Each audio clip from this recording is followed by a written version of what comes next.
अस्सलाम वालेकुम नाज़रीन, मैं राना मतलाल और आप देख रहे हैं यूट्यूब चैनल RMT TV। देखें बेटा, आपके पास जितने भी पंजाब बोर्ड के स्टूडेंट्स हैं उनके पेपर कब हो रहे हैं, उनकी डेट अभी तक अनाउंस नहीं हुई। लेकिन इसके अलावा बाकी देखा जाए फेडरल बोर्ड की अगर देखा जाए तो फेडरल बोर्ड ने अपनी डेट अनाउंस कर दी है। उन्होंने कहा है कि मैट्रिक के जो हम एग्जाम है वो 19 मई से लेने जा रहे हैं। अब बेटा आपके पास टाइम बहुत शॉर्ट है, लिहाजा अपनी तैयारी करें। सारे का सारा पेपर SLO बेस होगा। अब थोड़ा सा SLO क्या होता है ये इसका मैं बताऊंगा थोड़ा सा एंड पे। लेकिन उसके अलावा आपके पास जो फर्स्ट ईयर के जो स्टूडेंट्स हैं, सेकंड ईयर के जो स्टूडेंट्स हैं, इंटरमीडिएट के जो स्टूडेंट्स हैं बेटा, जो फेडरल बोर्ड के स्टूडेंट्स हैं, तमाम का 14 जून बेटा आप लोगों की डेट डिसाइड हो चुकी है। आपके पेपर जो हैं वो 14 जून से होने जा रहे हैं। तो लिहाजा अब आपको समझना होगा, आपको तैयारी करनी होगी। टाइम बहुत कम है, यानी जून तो निकालें, फेब आ गया आपके पास। देखें फरवरी या मार्च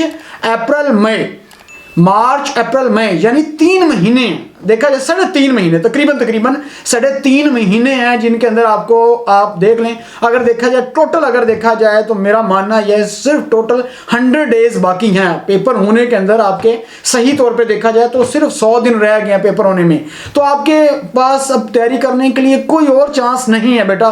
अभी तक फिलहाल कुछ भी नहीं कर रही है कि SLO बेस के मतलब की बता रहे हैं कि SLO बेस पेपर होगा। बेटा SLO का मतलब ये है कि आपका जो पेपर होगा थोड़ा सा कॉन्सेप्चुअल होगा बुक से।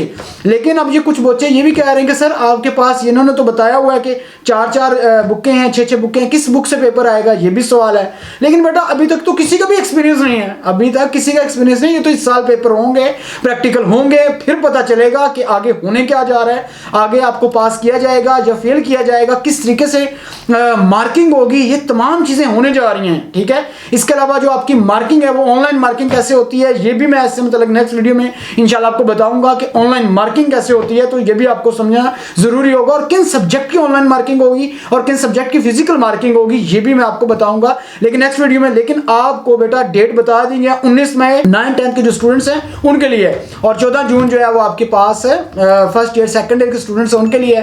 बेटा इंतहा की गर्मी होगी जिस टाइम के अंदर आपके एग्जाम होने जा रहे हैं, और ऊपर से मार्च के अंदर PDM जो है वो पूरा इस्लामाबाद बंद करने जा रही है। अब ये भी सारी चीजें हो रही हैं, अब देखते हैं आगे क्या होता है। लेकिन फिलहाल आपको डेट का पता चल चुका है, अभी से आपने तैयारी करनी है। अगर आपने तैयारी अपनी नहीं की तो यकीन मानिएगा जब आप पेपर में बैठे होंगे तो पहले वाला इतना पेपर नहीं होगा, ये बात कंफर्म है। आपका पेपर थोड़ा सा कॉन्सेप्चुअल होगा।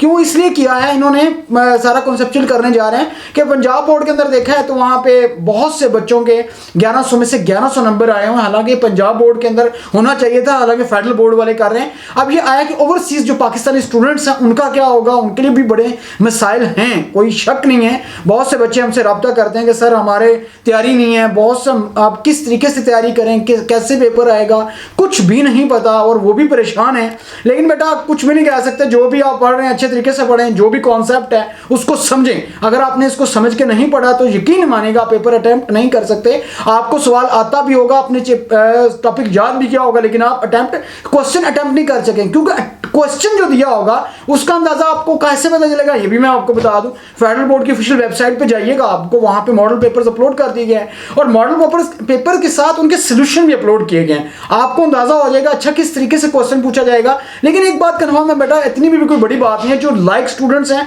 उनके लिए उनके लिए एक मजे की एक फील्ड है। लेकिन ये सवाल ये पैदा होता है, ये 10% बच्चे होते हैं पूरे पाकिस्तान के अंदर, पूरे बोर्ड के अंदर कोई भी बोर्ड है जो कहते हैं पेपर कॉन्सेप्चुअल हो, लेकिन जो 90% जो स्टूडेंट्स हैं उनको तो बड़ा गर्क होगा जी। उनमें से लाजमी बात है 50% बच्चों को क्वेश्चन समझ ही नहीं आते। इसलिए बोर्ड को चाहिए जितने भी जो इन्वेजिलेटर्स हैं, अगर खुदा ना खास्ता अगर कोई बच्चा क्वेश्चन पूछता है तो उसको लाजमी तौर पे गाइड करना चाहिए। ये बोर्ड की इंस्ट्रक्शन होनी चाहिए कि जो भी बच्चा क्वेश्चन पूछता है उसको समझाएं, उसका जवाब मत बताएं। मैं ये नहीं कह रहा कि जवाब बताएं, मैं ये कह रहा हूं कि उसका क्वेश्चन अगर कोई पूछता है, अक्सर ये होता है जब हम इन्वेजिलेशन करते हैं तो कोई बच्चा क्वेश्चन पूछता है तो हम कहते हैं चुप कर जाओ, बैठ जाओ, हमने खुद करो, सू समझो। तो फिर बच्चे को सवाल ही समझ नहीं है। लेकिन जब वो बाहर आता है तो एक बच्चा दूसरा कहता है कि अच्छा इसका जवाब ये लिखना था, वो कहता है सर पकड़ के बैठ जाता है, ये तो मैंने याद किया हुआ था। इसलिए जितने भी इन्वेजिलेटर हैं उनको ये बोर्ड की तरफ से इंस्ट्रक्शन देनी चाहिए कि अगर खुदा ना खास्ता अगर कोई प्रॉब्लम है तो उसको समझाए। या फिर बोर्ड को ये चाहिए कि जिस कॉलेज के अंदर पेपर हो रहा है, जो पेपर हो रहा है, उस कॉलेज का एक टीचर जाके स्पेशली तौर पर एक पेपर को एक बार क्या कर दे, रिपीट कर दे। कुछ चीजें ऐसी होती हैं जो बच्चों को नहीं समझ आ रही होती, लेकिन बोर्ड अपनी तरफ से पेपर लेता है और लेके निकल जाता है, लेकिन उसका समझाने का, उसको अब देखें, कोई ज़रूरी नहीं होता कि हर सवाल आपको समझ आए, क्योंकि हर बच्चे की साइकिल डिफरेंट है, हर बच्चा डिफरेंट स्कूल कॉलेज से पढ़ के आया हुआ, मुख्तलिफ मसाइल से गुजर कर आया हुआ है, लेकिन ये बात बोर्ड को नहीं समझ आती।